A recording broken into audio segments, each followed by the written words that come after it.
Kuha pa tayo ng karagdagang balita, tinutukan ng ating news team, si Presiding Officer Francis Chis Escudero itinanggi ang mga aligasyong kinakausap umano ang ilang senator judge upang bumoto na makonvict si Vice President Sara Duterte. Alamin natin ang mga detalye sa pag-uulat ni Bombo Angelo Aganan.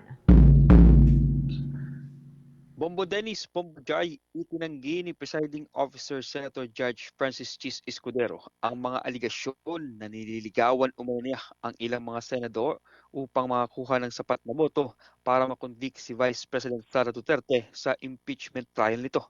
Ayon kay Impeachment Court spokesperson Attorney Reginald Tunggol, natawa lamang umano si Escudero nang tanungin tungkol sa naturang ulat at sinabing wala siyang ginagawang ganitong hakbang. Aniya, abala ngayon ang presiding officer sa pag-aaral ng kaso, testimonya ng mga testigo, mga dokumento at mga resolusyong kailangan niyang ilabas bilang presiding officer ng impeachment court. Dagdag pa ni Tunggol, masyado pang maaga para pag-usapan ang umunay panghihikayat ng mga senador para bumoto sa conviction dahil nasa Article 1 pa lamang ang paglilitis at hindi pa natatapos ang presentasyon ng mga ebidensya ng prosekusyon. Git ni Tunggol, hindi umano ganitong klase ng politika ang ginagawa ni Escudero.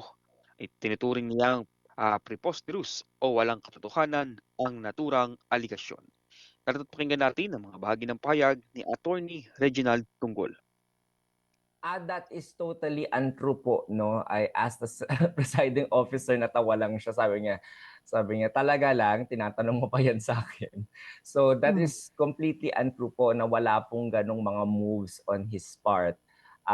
He is busy and his time is taken up by reading and studying the case, both the witness testimony, the number of documents, at saka yung mga resolutions na kailangan niyang ilabas. In a way po nga, parang marami siyang kailangan pang ilabas na resolution dahil sa mga na-cancel na trial date. So mas busy po siya gawin yon kesa po mamulitika. Binigyan din ni Atty. Tunggol na hindi na umano binibigyang pansin ng mga senador ang mga ganitong blind item o walang katotohanan, lalo na kung walang malinaw na source ang mga aligasyon. Aniya, wala naman dapat gawin si Escudero para patunayan na hindi totoo ang mga aligasyon. Nasa nagbibintang na aniya ang responsibilidad na patunayan ng mga ito na ibinabato sa presiding officer. Muli pakinggan natin ang mga bahagi ng pahayag ni Attorney Reginald Tunggol. Lumang tugtugin na po yan if you consider it. And any person pwedeng anuman, basta i-allege mo lang parang yan na yan. At yung person na sinasabihan ng ganon, siya ngayon yung nabibigyan ng burden of proof na patunayan yung kanyang innocence on the matter. Even wala namang ebidensya, no? At wala siyang kailangan gawin. However, in a court of law, which is logical, ito po dapat sinusunod natin noon sa ating mga araw-araw na paniniwala sa mga lumalabas po na news.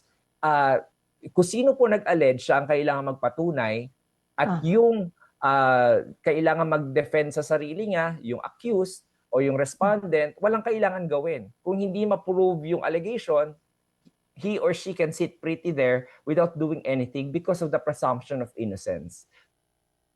Samantala, Bombo Dennis, usapin naman ng threshold para makonvict ang Vice Presidente, binigyan diin naman ni Senator Christopher Bongo na dapat sundin ang kinakailangan na 16 na boto na nakasaad sa konstitusyon at siya ring naging ruling ni Presiding Officer Escudero. Kung sakali man aniya na may mag-aapila ukol dito ay maaaring umabot pa ito sa Korte Suprema. Ngunit hindi umano niya nakikitaan ng pangailangan ito sa kasalukuyan. Sa uli, binigyan diin lamang ni Go na ginawa ang konstitusyon upang maging gabay sa pagsunod sa batas, kaya't nararapat lang aniya na sundin at igalang ito. Narito pakinggan naman natin ang mga bahagi ng pahayag ni Senator Christopher Bongo. Kung ano po yung nasa Constitution, always sumunod tayo sa batas. Kaya po tayo may Constitution para meron tayong guided tayo, meron tayong batas na sinusunod. Kaya nga po binuo yung Constitution para sundin po natin. Regarding the threshold issue, maybe yung, I don't know kung kailangan umabot pa ito maaaring umabot sa Supreme Court kung merong magre-reklamo at merong kung i-elevate nila sa Supreme Court yung threshold. But sa ngayon, may constitution tayo, sundin natin.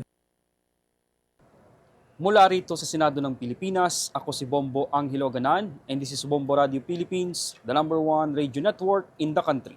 Your trusted source of news and information. Basta Radio, Bombo!